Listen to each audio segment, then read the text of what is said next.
आ, कल जो हत्याकांड हुआ है इसकी हम लोग जो है मांग करते हैं कि इसकी निष्पक्ष जांच हो और जल्द से जल्द जो है हत्यारा पकड़ा जाए।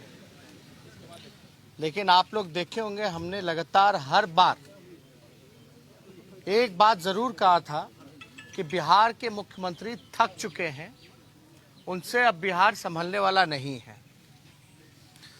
जब तक सैकड़ों हत्याएं, अपहरण, फिरौती, रेप, गैंग रेप, व्यवसायिकों की हत्या, उनसे रंगदारी जब तक सैकड़ों की संख्या में नहीं हो जाती है, तब तक नीतीश कुमार जी और उनकी डबल इंजन की सरकार को चैन से नींद नहीं आती है। लगातार जो है अपराध जो है बढ़ता चला जा रहा है और हम बार बार कह रहे हैं कि ये सेलेक्टेड और नॉमिनेटेड मुख्यमंत्री हैं। बीजेपी के लोगों ने सेलेक्ट, नॉमिनेट किया और उनसे गृह विभाग जो है वो संभल नहीं रहा। हास्यास्पद ये है कि विपक्ष सवाल उठाता है, लेकिन बीजेपी के लोग भी सरकार से सवाल पूछते हैं।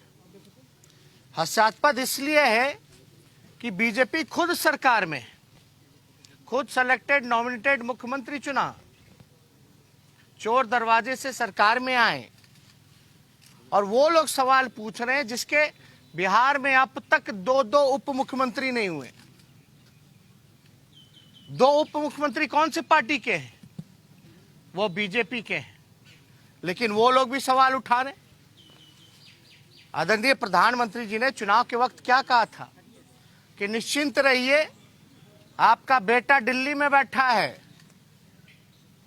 अब हम पूछना चाहते हैं, रुपेश सिंह जी जिनकी हत्या हुई, उनके परिवार के लोग क्या छठ मना पाएंगे? इस तरह की घटनाएं बार बार होती रह रही हैं और प्रधानमंत्री जी कहते थे कहीं कुछ होगा। क्या क्या नामकरण नहीं दिया गया था? जंगल राज। अब तो हम बीजेपी के लोगों से पूछना चाहते हैं, युवराज को बोलते थे जंगल राज, युवराज। अब जंगल राज का महाराजा कौन है? कहां है प्रधानमंत्री जी? कहां गायब हैं?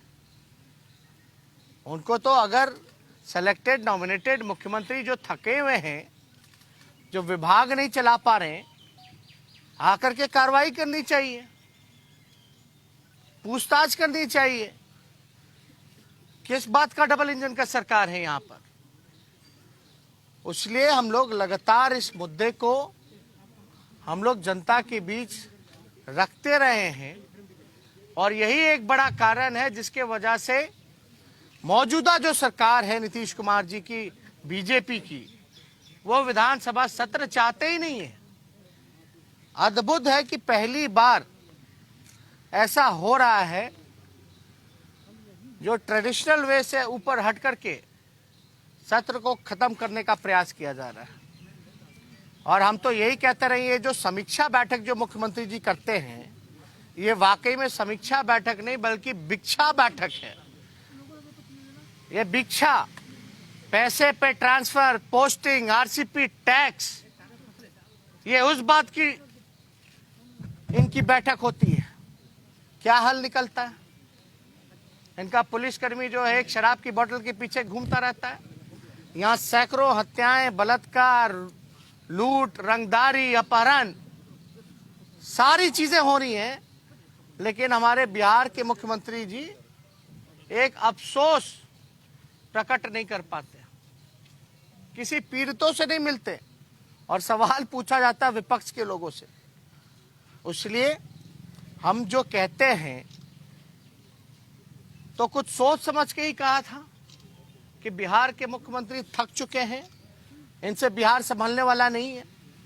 अब थके हुए मुख्यमंत्री ने खुद ही बोल दिया कि भाई हमको जबरदस्ती मुख्यमंत्री बना दिया गया। जिसको जबरदस्ती मुख्यमंत्री बना दिया जाएगा वो तो अपना पल्ला झाड़ेगा। अब बीजेपी के लोग जो हैं, एक सवाल सरकार में मुख्यमंत्री से पूछ करके बचना चाह रहे हैं। इसमें अपराधीकरण में और जो सरकार बिहार सरकार की चल रही है, ये असल में सरकार गुंडा ही चला रहे हैं। इससे बचने का प्रयास बीजेपी के लोग कर रहे हैं, लेकिन उनको ये एहसास होना चाहिए कि भाई आपके इतने मंत्री हैं, 2 उप मुख्यमंत्री हैं, किस काम के, क्या काम कर रहे हैं? लगातार घटनाएं बढ़ती जा रही हैं। लोग जो है असहज महसूस कर रहे हैं, घर से निकलने में सुरक्षित महसूस नहीं कर रहे हैं। आप बताइए, अब तो घर में लोग घुस घुस के गोली मारे जा रहे हैं। एक गोली नहीं, सुनने में आया 15 राउंड चला, जिसमें 6 गोली रुपेश जी को लगा। और इतने सज्जन व्यक्ति, इतने हंसमुख व्यक्ति, हम लोगों का भी जाना एयरपोर्ट लगातार रहता है, मिलना जुलना रहा है, लंबे समय से हमारा भी उनसे संबंध रहा है। अब समझ में नहीं आता कि पटना जो राजधानी है, इतने पॉश इलाके में कितना किलोमीटर होगा? 2 किलोमीटर होगा सीएम हाउस से। 2 किलोमीटर दूर सीएम हाउस से ये घटना को अंजाम दिया जाता है। एक व्यक्ति नहीं बल्कि 2-3 व्यक्ति आकर के 15-15 राउंड गोली चलाते हैं, और अब तक जो है कोई कार्रवाई नहीं की जाती। और ऐसी कितनी घटनाएं हैं। हम तो मुख्यमंत्री जी से कहेंगे कि जितना ध्यान और जितनी मॉनिटरिंग आप एडिटिंग में करते हैं कि बिहार में अपराध का न्यूज ना सामने आए, बिहार में बलात्कार और भ्रष्टाचार का मामला सामने ना आए, अगर उतनी ही एडिटिंग और मॉनिटरिंग अगर आप ईमानदारी से क्राइम को रोकने में लगाते तो शायद ये नौबत नहीं आती। इसलिए हम बार बार कह रहे हैं कि मुख्यमंत्री जी से, नीतीश कुमार जी से अब बिहार संभालने वाला नहीं है। अगर विभाग नहीं संभाल रहा तो किसी और को दे दें विभाग, गृह विभाग, क्या आपत्ति है? और वैसे भी कोई जबरदस्ती तो है नहीं, वो तो जबरदस्ती उनको मुख्यमंत्री बनाएगा, वरना तो मुख्यमंत्री भी नहीं बनते। तो गृह विभाग क्यों रख रखा है? दे दे, क्या आपत्ति आनी चाहिए? और कोई इस मुद्दे से अगर आप लोगों का सवाल? नहीं, लगातार घटनाएं जो हैं हर जगह हो रही है।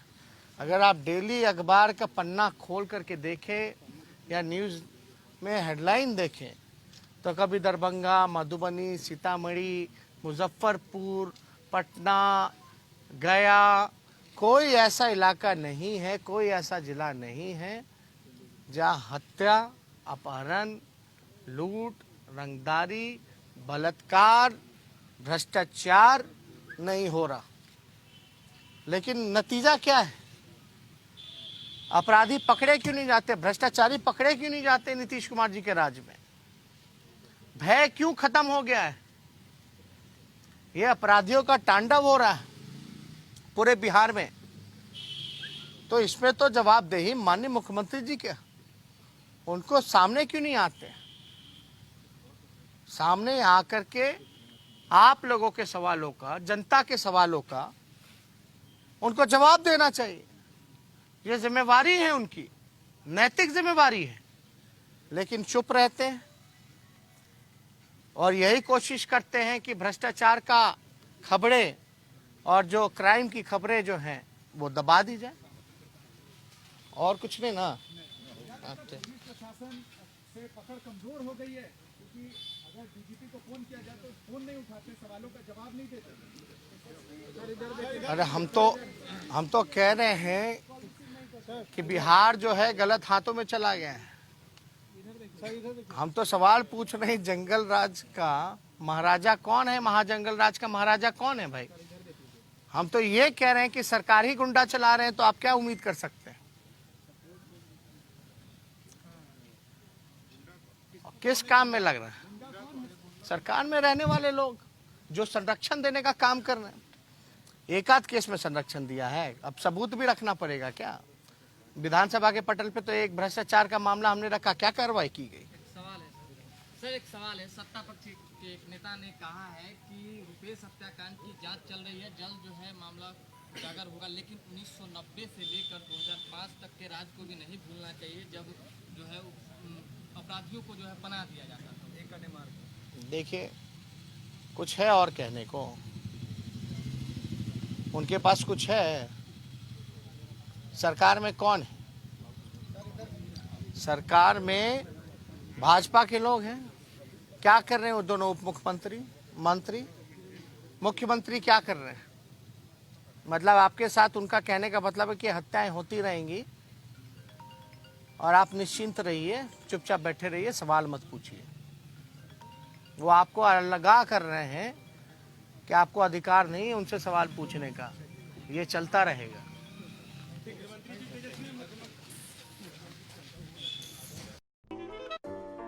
अगर आपको हमारा वीडियो पसंद आया हो तो इसे लाइक करें, सब्सक्राइब करें और साथ ही बेल आइकन दबाना ना भूलें।